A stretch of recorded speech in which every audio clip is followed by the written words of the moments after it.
haji ini di berapa tempat kalau di Palembang? Kalau untuk vaksin untuk sasaran lansia itu di 72 fasilitas kesehatan itu bisa kalau lansia tanpa melihat apakah memang jemaah haji atau bukan ya.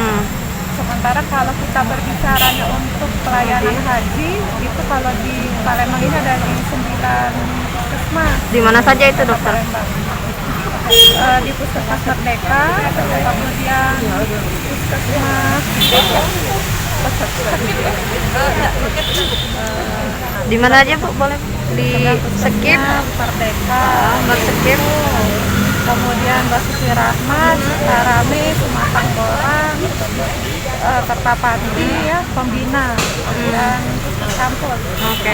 Itu kita berapa estimasi persiapan untuk ininya, Bu? Vaksinator ataupun juga berapa? Vaksinatornya sama, menyatu dengan vaksinator yang sudah ada. Jadi ini sebenarnya memang dalam satu program vaksinasi COVID. Tinggal ada penambahan sebagai salah satu syarat ya dari Kementerian Kesehatan bahwa untuk saat ini yang lansia untuk calon jemaah haji itu salah satunya wajib ada sertifikat vaksinasi COVID-19. Berarti ada di antara mereka yang di bawah 60 tahun.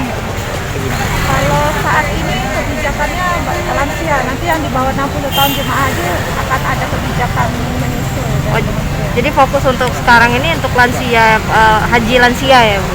Untuk jemaah haji, Ya. jemaah haji fokusnya di lansia. Di lansia. Ya. Oh, prioritas maksudnya, ketika yang mau berangkat haji gitu.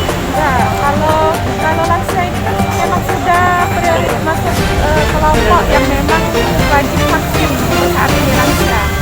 Itu kalau kita bicara secara umum ya, jadi supaya nggak disalahartikan bahwa